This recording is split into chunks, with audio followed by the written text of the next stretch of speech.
want to do it. And, obviously sometimes you take a risk, and nobody's batting 1,000. You hope to, but it doesn't happen that way. And, there's some disappointments, and obviously there are some victories. It's like anything else, I guess.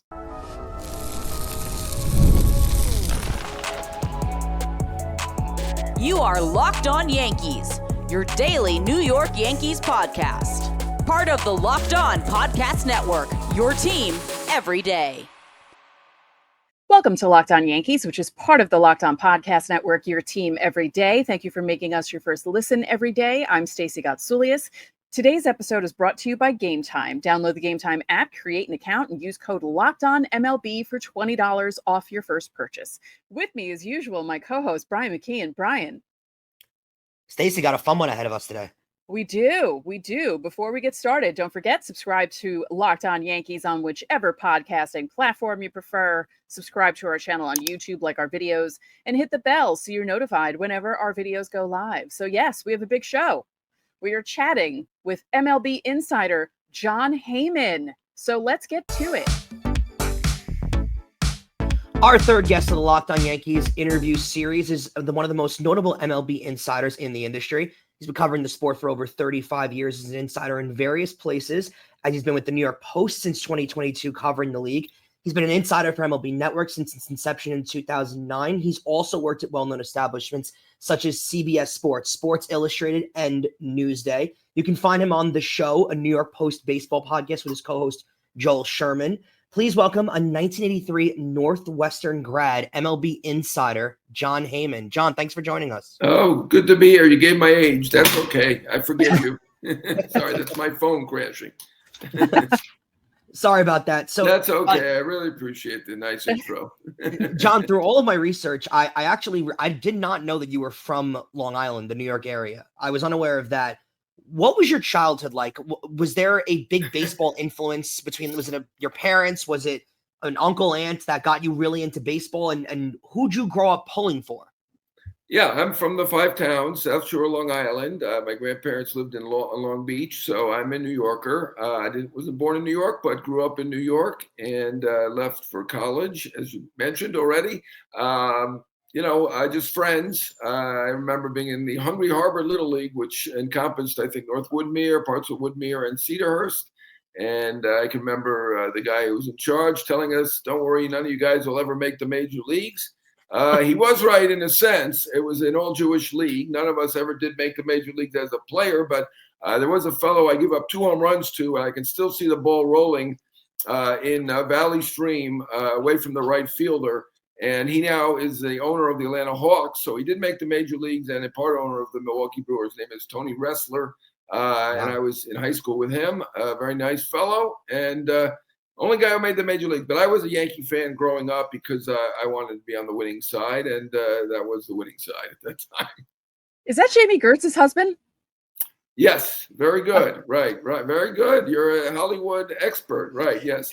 Yes. He is, since he is a billionaire, he would probably prefer to be titled in a different way. But yes, I'm sure he's proud of that as well.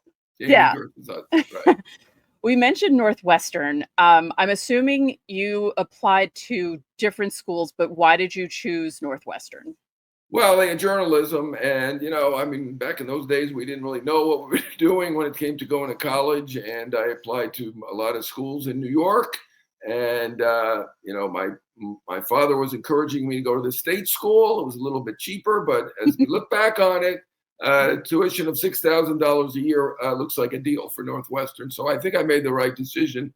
He said he wanted me to go to one of the New York state schools, but I said, well, you know what? It's not my money. You're spending it, and I will go to Northwestern. I went money back then. Yeah. What is Northwestern going for now, tuition-wise? That money back then. I know this because my daughter is going there, and it is $68,000 a year. Wow. So it is up by more than 10 times. Oh, my God. Well, that's a long time ago. That's amazing. I went to a state school and I was the first one. My parents didn't go to college. My dad was a telephone man, but he went to a trade school before he went to the phone company. And my mom was a telephone operator, but also became a secretary. So she also went to like typing school and stuff like that. So when I went to a state school, my mom's like, no, you're paying for it. My dad's like, okay, I'll pay for it. And it wasn't that much money. That was 30 years ago. And it wasn't a lot of money either. So yeah. Back in those days, it was a deal. We didn't realize it. It seemed like a lot of money at the time, but now they are getting a little bit pricey. Yeah, for whatever reason. But I don't know. Jon, I'm paying. I didn't question it, and we're happy that she's there. It's a good school. your first job out of Northwestern is, I believe, working for Moline Daily Dispatch. Is that close? Very good. Moline, Illinois, right? The Quad Cities. Okay. I don't blame you for not knowing that. Yeah, it was a paper of I think 35,000 circulation, right in the Quad Cities, and right on. What were you covering? What were you Well, covering? we covered a lot of high schools: University of Illinois, University of Iowa, and the local colleges, Augustana, and occasionally I would do a Cardinals or a Cubs or a Bears game. I was at the Walter Payton breaking the record for most yards in a career. I don't know if that still stands, but he did break it. Then I don't remember whose record he broke, whether it was Jim Brown or O.J. Simpson or whomever, but I do remember that. I think that was around 1985. Because then you wind up finding your way out to L.A., which for a New Yorker is a crazy change. You wind up working for, well, the LA, not even the LA Angels, like they were the California Angels at the time, right? And the LA Raiders. How do you find your way out to LA? Because that's and was baseball your goal, or did you not know at that point yet? No, I didn't know. I knew that I was tired of the cold weather, and my best friends lived in Los Angeles, and I applied to all the papers in Los Angeles. They were all kind enough to interview me, and the job I got was at the smallest of all the papers I interviewed with, the Santa Monica Evening Outlook, now defunct. I've closed a few papers, including New York Newsday. That is one of them. They did merge with the Torrance Daily Breeze, and at that time, they did those papers with the merger. They had a circulation over 100,000, and they covered the Angels on the road and at home. So I did cover the Angels. The first year when I was just with Santa Monica before the merger, I covered the Raiders, and I don't know that I'm a jinx or what, but my team's when I'm on the beat, the team doesn't do very well. And this team had Marcus Allen, Howie Long, superstar after superstar, and they went 8-8 somehow. They didn't have a quarterback. That was the issue.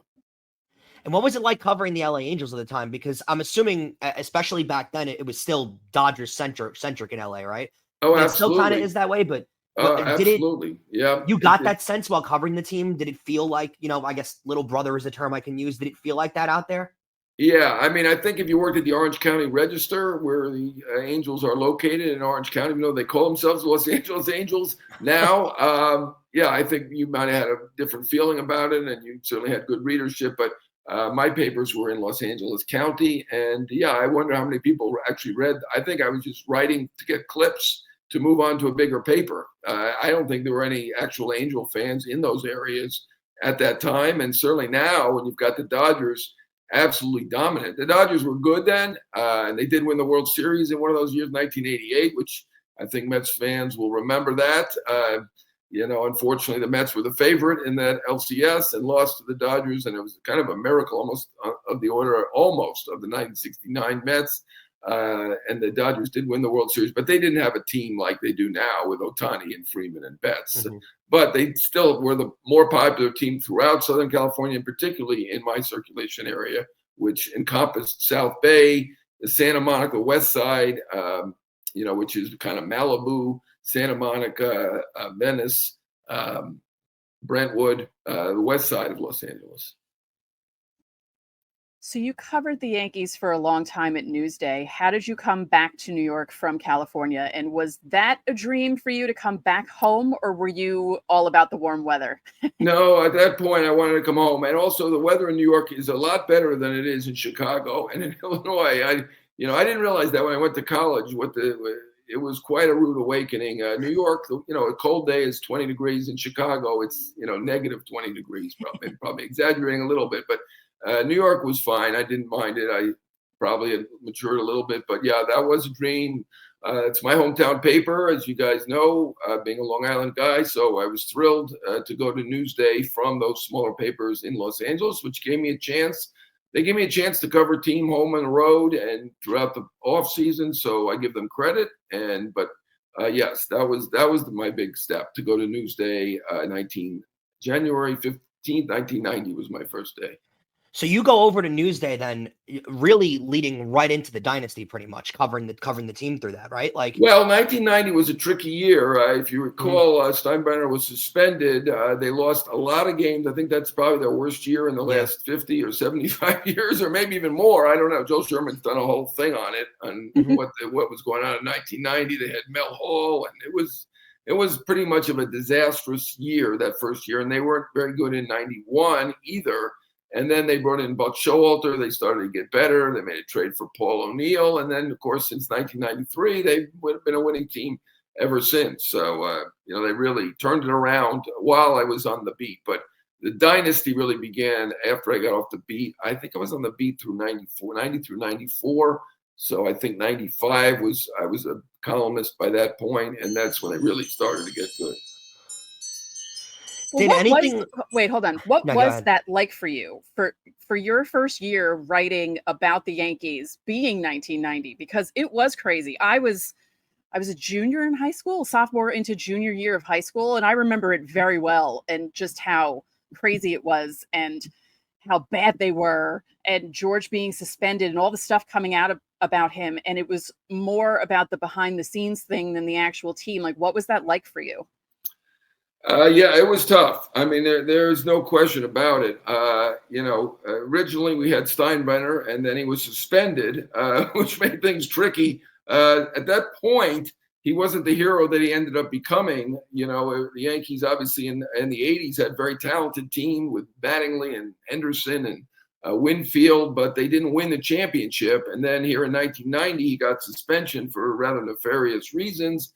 And it certainly, in a way, made my job easier because obviously he was quite a character, a lot of volatility, ups and downs, and all that. And you never knew what he might say to either you or one of the competitors. And I mean, it was fun to cover him for that reason, but it was also a little bit stressful. And for 2.5 years, there was no George Steinbrenner, and it made my life a lot easier. Once he was suspended. Not that I was rooting for it. I know some people in the front office, believe it or not, were rooting for it at the time, but not all. The ones who weren't are still there to this day. But it did make my life easier. And then certainly he came back, I think it was March 1st, 1993, took a plane or a helicopter over from Tampa to Fort Lauderdale, where they had their spring then. And it was quite something when he was back in charge. And when he got back in charge, he picked up where they started without him, and really emphasizing the minor leagues and doing a great job. Obviously, the core four and Bernie Williams and all those people really were the core, no pun intended, of that dynasty. So great job by predecessors who filled in for him, Joe Malloy, Stick Michael, there goes my phone, Stick Michael, Joe Malloy, people like that. And then, of course, George came in and picked up, and maybe he learned something when he was 30 months away. Certainly, they did great throughout the 90s, and they were a true dynasty, the likes of which we have not seen since, although the Dodgers are threatening to become that, I think, with the players that they do have. Don't forget to subscribe to the channel, hit the like button on our videos, and hit the notifications so that you know when our videos go up. You can also join the Locked On Yankees Insiders Club.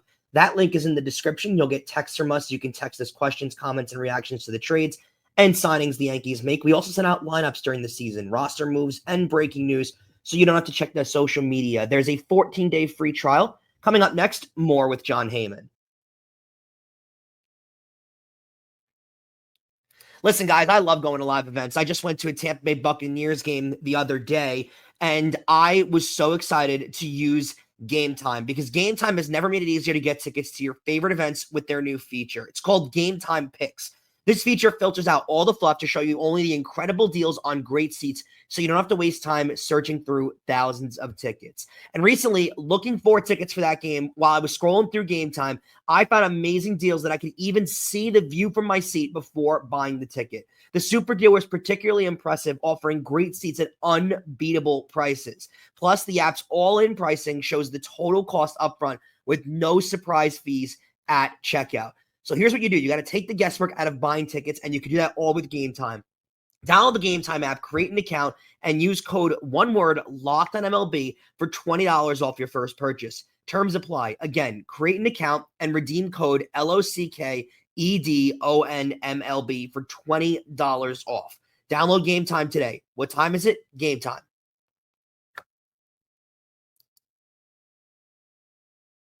Thanks for making Locked On Yankees your first listen. And remember that every Friday is Fan Mail Friday. You can leave questions underneath our videos throughout the week, or you can join the Locked On Yankees Insiders Club to get top priority during Fan Mail Friday. The link is in the description. So, Jon, how does your transition go from working with the Yankees and covering them solely to moving into, not really moving into a role, but now I feel like you're more known as a national MLB coverage guy. You're a guy that covers the league, breaks news, all that kind of stuff. How does that transition wind up happening? Because you've obviously got contacts with the LA Angels now. You've got contacts in Chicago. You've got contacts with the Yankees. But how does that branch over into now covering the entire major leagues? Yeah, I mean, you gotta, work at it. You gotta do whatever you can to get contacts on all different teams if you can. It's certainly a different job to cover 30 teams instead of just one team. But you cover the games, you see the executives while they're there. Now we have texting, didn't back then. And then you make contacts and you do the best you can with all the teams and all the agents. And, you just do your best.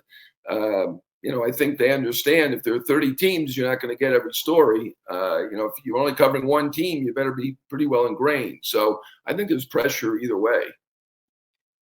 It's interesting. When it goes to covering the sport and like breaking news nowadays, because I know like there's 3 or 4 guys that are really, and you're one of them, that are really trusted when it comes to baseball news. Because if you go through Twitter, Blue Sky, Instagram, whatever it is, there's a million people that are, quasi covering the sport that are breaking stories that aren't really stories or reporting things that aren't really reported. And then there's only a handful of accounts, yours being one of them, where when a report comes out, people say, oh crap. And everyone goes to their group chat and text because, that actually means the guy's getting signed. Is that just over decades of developing relationships with agents and owners and players and GMs and stuff? Or like, I guess my question really is, how did you get yourself in that inner circle? Because there's no way that agents are just, letting people know constantly who's signing where and stuff. How do you get yourself in that inner circle? Well, as you said, when we started, it's been 35 years. So that's a lot of time to develop sources. So I better have some sources by now after that long a time. So, you just meet people, you see them at the winter meetings, the GM meetings, friends of friends. You get to know them and you investigate as best you can. So I appreciate your comments. I think there's, probably a half dozen or so people who really dig for these daily stories and try to be first. And certainly is a competition. And you have to enjoy it, and you have to, want to do it. And, obviously sometimes you take a risk, and nobody's batting 1,000. You hope to, but it doesn't happen that way. And, there's some disappointments, and obviously there are some victories. It's like anything else, I guess. I just thought of this as you were talking. I always joke about how I'm 50 now, so Google is half my age. So I've been around for, Google's been around for half my life. You started covering baseball before the internet was a thing, before texting was a thing, and all this stuff has happened while you've been covering baseball. And especially in the last 10, 15 years, this social media, getting the news out first, like how much has the pressure gotten worse for you in this climate where everything has to be out within seconds of it being announced? Yeah, it's definitely different. I mean, social media has changed that, and certainly makes it a competition. But, as always, you try to be right. That's the most important thing. And like I said, nobody bats 1,000. Yeah, I mean, I can remember in my early years as a baseball columnist at Newsday, there was one payphone that we'd go to, and sometimes, you'd hope that it wasn't busy or get online for the payphone at Fort Lauderdale Stadium. And I can remember making calls from a payphone. So the world has changed. it's changed for the better generally, but social media has its ups and downs. I don't think there's any question about that. This might be me being young, and excuse me if that's the reason, but before there was Twitter or any social media, and you were breaking a signing, the Yankees signed named player, did you have to wait till the paper came out the next day to pick it up and see, oh, they got Paul Goldschmidt or they got whoever? Is that how it worked back then?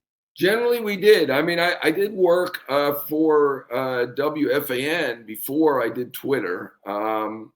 And you could go on the radio, or even if you didn't, you could, suggest it to somebody, I guess, in a broadcast medium. But yeah, I remember Alex Rodriguez, and Stace probably remembers this better than I do. Was it 2004? I think so. Valentine's Day, 2004. Yeah. Oh, yeah. The Yankees were close to acquiring Alex Rodriguez, and we had the story, and we had it at 8:00 the night before, and wrote the story, and just crossed our fingers that nobody else got it for the morning paper. And the thing with that is, now it's a slight victory if you're 5 seconds ahead of Ken Rosenthal or something. But in those days, if you had the story in the paper and nobody else had the story, it was quite a victory, even though you had to sweat it out. I do think there was one paper who had an inkling of it and still did have the foresight to put in the back page. I think it was the Post, but it was somebody with the Yankees denied that they were getting Alex Rodriguez. So that person who lied helped us. I can't remember who it was. So their story still made the back page that there had been some discussion of Alex Rodriguez, but we had the story in Newsday, and I worked with Ken Davidoff at the time. And I think in the paper we had that they were close to getting him. I can't remember the exact wording, but by the morning, we knew that he was going to be a Yankee. And I think one of us mentioned it on FAN. We should have told the Newsday beforehand. But in any case, we did eventually get the full story. But yeah, we sweated it out. There was no Twitter, at least I wasn't on Twitter in 2004. I think it was 2009 where I started on Twitter. Is that the biggest name you think you've broken? Was it A-Rod? I mean, I think Barry Bonds, 1993 at the winter meetings, December 7th, 1993, going to the Giants. And I can remember, again, the Yankees were involved in this. And at the time, God rest his soul, Stick Michael didn't believe our story. And at those days, you actually had newspapers. And he had a copy of the newspapers, and he threw it up against the wall like this wasn't true. And it was true. Barry Bonds was going to the Giants. They had been in the bidding for him, for Maddox. They ended up getting, I believe, I'm not sure if they got David Cone, but they got Jim Abbott, Jimmy Key. I think Cone might have gone to Kansas City that year. They got him later in trade. But they did a lot of good stuff that helped turn it into a winning team. He ended up being a great general manager, just a baseball savant. But he had the right players picked out. He was smart. He had the foresight not to trade Bernie and Mariano and Jeter and all their best players who they developed. And he also knew go after Maddox and Bonds. If the Yankees had signed Maddox and Bonds, that would have been something. But as I recall, they offered $36 million for Bonds total. Not a year. Now guys like that get that a year. And the Giants were at $43 million. They had a new ownership coming in, and they wanted to make a big deal out of it. And we were fortunate that time too, because the Giant general manager ended up lying to everybody and telling them that the story was wrong. And by that night, the agents lined up and were about to make the announcement that he was a Giant, and there was some hiccup, and it was delayed a day or 2 days or something, but he was clearly a Giant. So that general manager, he went out of his way to lie to everybody. So that helped us as well. But I don't like lying normally, but yeah, if you lie to the competition, I'm okay with that.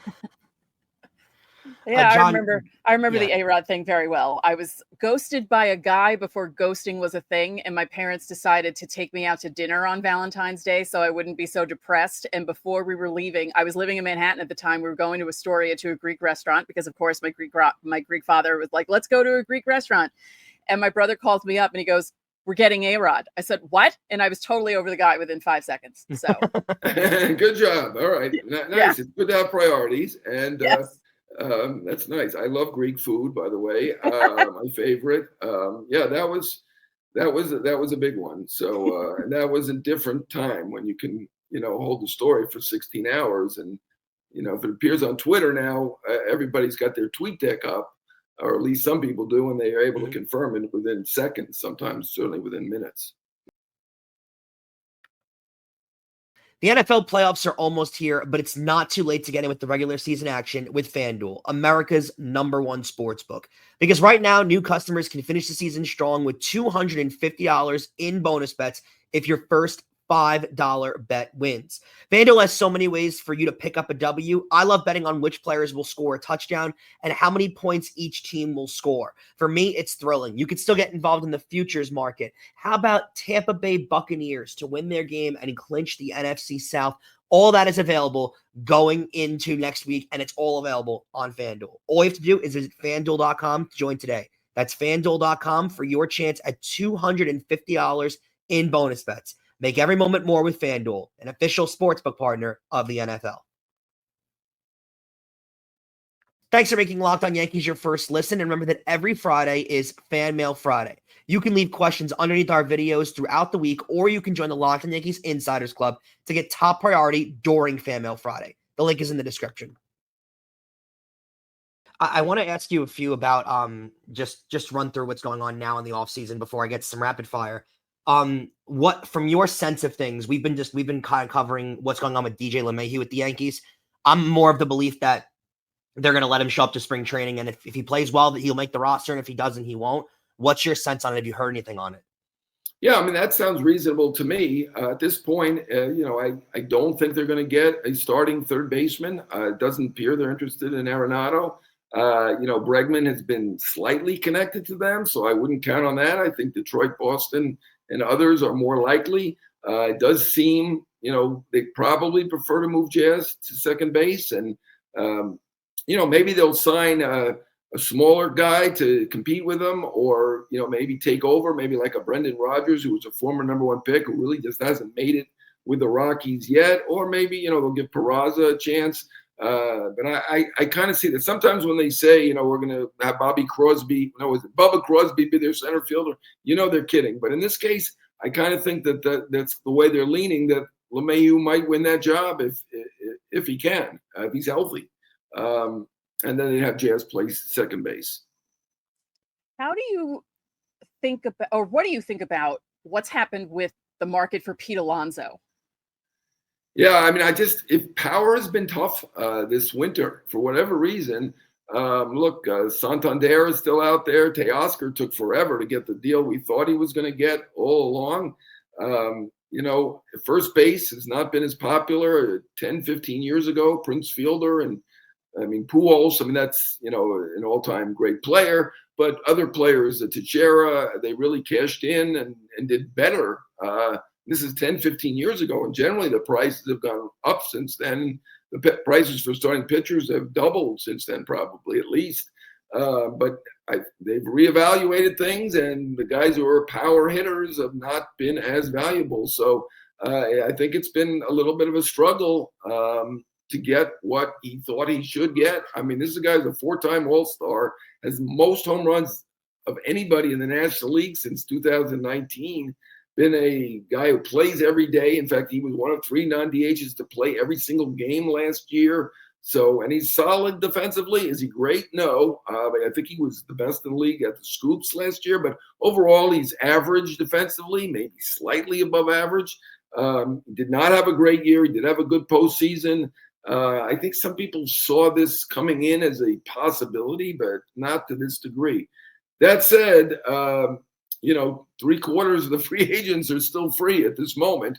Not the stars. I would say more than half of the stars certainly have signed to this at this point. He has not signed Bregman. Santander has not signed Flaherty, but more than half have signed at this point. But we're still in the old year. We haven't started the new year yet, right? And Bryce Harper, he signed it the last day of February, I believe, or pretty close to it.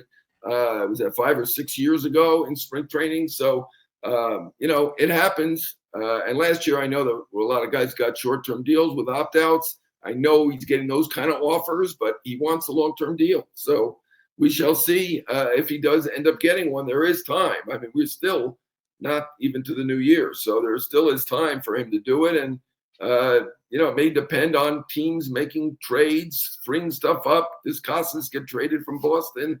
Does Vlad Guerrero move to third or potentially get traded? I doubt he gets traded, but doesn't feel like they're having a deal yet, at least the extension. Maybe it takes something like that. Maybe it takes some time. I don't think Pete anticipated being one of those guys to wait, but last year, Bellinger, a former MVP, coming off a good season in which he hit about 300, he waited and took a shorter-term deal. So there's been deals out there for Alonso. It's just not matching what he's asking for. Oh, sure. I mean, there are, I'm sure, many teams who've, made short-term offers, and there are a lot of teams that are willing to do it with opt-outs. I'm sure at least one opt-out, maybe like that Bellinger deal where it was like 3 years at 25 a year. I think it'd be a little bit more than that for Alonso with opt-outs. So I'm sure there are many teams willing to do that, but, he's waited the 6 years. He's hit more home runs than anybody. He plays every single day. You would anticipate, if you're him, I'm not surprised he would be expecting to get a long deal of at least 6 years and perhaps even longer. And before we get to the rapid fire, are there any other big names that the Yankees you anticipate are in on or anything? Have you heard? At this point, I don't think they're going to do a big name. I mean, they've been a little bit linked to Bregman. Obviously, it's not going to be Alonso. They've got Bellinger and they've got Goldschmidt, so not going to be Alonso. I didn't think Alonso was really a great fit for the Yankees anyway. I think they need left-handed hitters. If you're going to spend that kind of money, they already have Stanton and Judge, the two best power-hitting right-handed hitters in baseball, at least in terms of the distance, and Judge is the best right-handed power hitter in years. So to add another one didn't really fit that perfectly to me. So I didn't anticipate that. I think at this point, is there some outside chance that they go for Bregman? Maybe. I think more likely get a smaller piece for the infield and get left-handed relief pitching. Chafin, bring Tim Hill back, somebody like that. Look, they didn't spend the $47.5 million that they offered for Soto per year.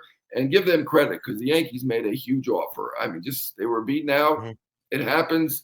Hal Steinbrenner made a big, big offer. I mean, consider that Ohtani gets $700 million deferred, 97% deferred. It's really worth $460 million. This is a legit $765 million that Soto got, and the Yankees offered $760 one more year. But they with that 47.5 that they saved, they've already spent more than that per year between Goldschmidt, Williams, Bellinger, and Fried. I mean, that's about $70 million. Of course, they saved not re-signing Holmes and Verdugo and Rizzo, so it's probably a wash. But I think they did a really good job recovering from the loss of Soto. So we're gonna do some rapid fire questions, just easy, questions to. Like not baseball related. So okay, good. Well, if it's Jeopardy, I'm not going to do very well because I can tell you my 18-year-old daughter beats me every night. So the last show you binged watched, if you have time to do that. I don't know that I've ever binge watched any show, but when I'm on the plane, I will watch Curb Your Enthusiasm. That's my favorite show. I do still watch Seinfeld. I kind of missed a lot of it, believe it or not, because I was on the Yankee beat 1990 through 94. And I was busy covering baseball, and now I have a little more time on my hands, even though I'm still covering baseball. At least feels like I have more time. So I watch Seinfeld. I watch a lot of Seinfeld. And trivia, I did live next door to Julia Louis-Dreyfus in college. I was in 420 Willard. She was in 419. She was in one of my classes, never showed up, but hey, she did okay for herself. She didn't graduate, which I give them credit because you got to show up to graduate, but she's doing okay. She's the best. That's cool. The biggest trader signing that almost happened that you were on that didn't wind up happening. Oh man. You know what? Charles Dolan just died. And, we wrote the story that they were negotiating to buy the Yankees in Newsday, and that was confirmed. They were trying to do it, and it didn't happen. It fell through. I should have known all along Steinbrenner's never really going to sell. So that was a big one. Manny Ramirez to the Mets. I think we all thought that was going to happen, and never did happen. Not sure exactly why that fell through, but it obviously did. Favorite band, music type? I'll say the Who or the Billy Joel band. those are my favorites. We saw Billy Joel over in Tampa, spring training last year, and still fantastic in his 70s. So I think those are my two favorites. I do think Bruce, as a writer, I think Bruce Springsteen's the best writer, but the actual songs to listen to, I'll go with Billy Joel and The Who as my top two. Favorite vacation spot? Oh, I don't really go anywhere.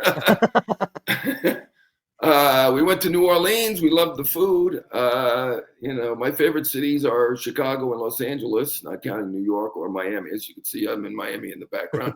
I love Paris.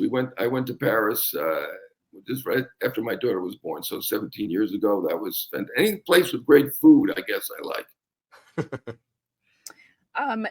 Have you had a starstruck moment covering the sport of baseball? Like, did you see someone from like a player from maybe your childhood that you saw in a locker room or on a field while you were covering it? And did you get starstruck? I would say I saw John F. Kennedy Jr. a couple times while we were in the old stadium, obviously. And I remember he was in the lobby and I was in the elevator going up or down or something. And I said, oh my God. I think I saw him a couple times, but it was one time I particularly remember, and he had fantastic hair. I do remember that. Very good looking fellow. And of course, I saw Trump a million times because he was always in the box with Steinbrenner. And he seems to be doing well for himself. Your favorite all-time major league stadium, past or present? Oh, as an older stadium, I like Wrigley. I went to school in Chicago. The newer stadiums, I guess Dodger Stadium's an old stadium. I love Dodger Stadium. Newer stadiums, I'm going to say San Francisco, Pittsburgh, San Diego, and I'll put the Mets on that list as well as my favorites among the newer stadiums. Can I ask what you think of Texas? Because I just went there for the All-Star game last year and I loved it. Really? Really? Okay, interesting. Texas isn't my thing. I don't know. You guys don't know me that well, but Texas is not my speed. I'm in a good mood when I'm in Los Angeles. I think that helps. It probably helps when you think of the stadium. San Diego's a fantastic city. That's a beautiful park. Absolutely. Mm-hmm. You should go to that's to me the nicest probably. San Francisco's nice, but it's so cramped because, the real estate's so expensive. You got to be about 130 pounds. You got to be one of those men who can fit into those mediums. You go shopping every once in a while. There's all these clothes on the rack for small or medium. I have no idea who's wearing these things. I don't see anybody who's small or medium. But you got to be a smaller medium to fit into Oracle Park seats, I think. But it's a beautiful park with a great setting and great view. I don't know why players don't want to go to San Francisco. I think it's a great town. I've been there for 10 years.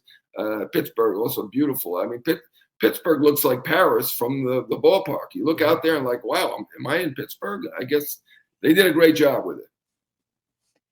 So we spoke about it a little bit, but what would your grade for the Yankees offseason be so far?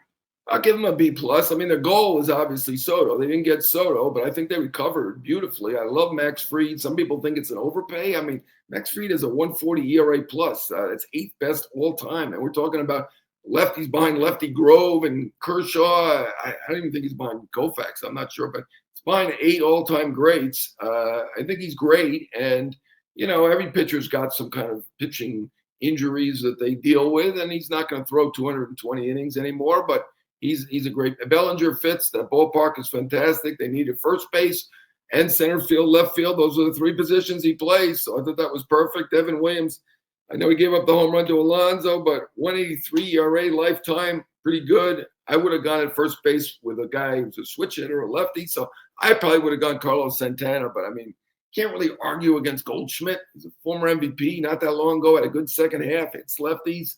So I think they did very well. But I'm a tough grade. I'm back in the old days where people didn't get all A's. I didn't get all A's. So I'm not giving out A's. It's not like I'm not a new school here. Jon, we couldn't thank you enough for joining us. It really means the world to us to be on this interview series with us. We really appreciate your time. Oh, thanks for having me, Brian and Stace. I appreciate it. Good luck. Thank you. So what was the most shocking thing that Jon Heyman said? I think it was the tuition for Northwestern. If I were sitting on a chair, I would have fallen over. Yeah, for me, it was Manny Ramirez almost signing with the Mets. I've never heard that publicly stated. I didn't know it was ever close. So that one is crazy. And Charles Dolan wanting to buy the Yankees and being close to it. I mean, those are some of the things that you just never hear from these guys, because why would they ever report it if it didn't happen? Yeah. And it's crazy too, because no one ever asked these guys those questions. So I think it's great that we had them on to ask them those things, because you're never going to hear those stories if you don't ask them. So thank you for making Locked On Yankees your first listen today. For your second listen, find Locked On MLB. Baseball guru Sully brings you a daily blend of humor and baseball, keeping you updated on every rumor and story throughout the offseason. You can find Locked On MLB on YouTube or wherever you listen to podcasts. So that'll do it for this first of 2025 edition of Locked On Yankees. I'm Stacey Gotsulias. And I'm Brian McKeon. We'll see you for Fan Mail Friday.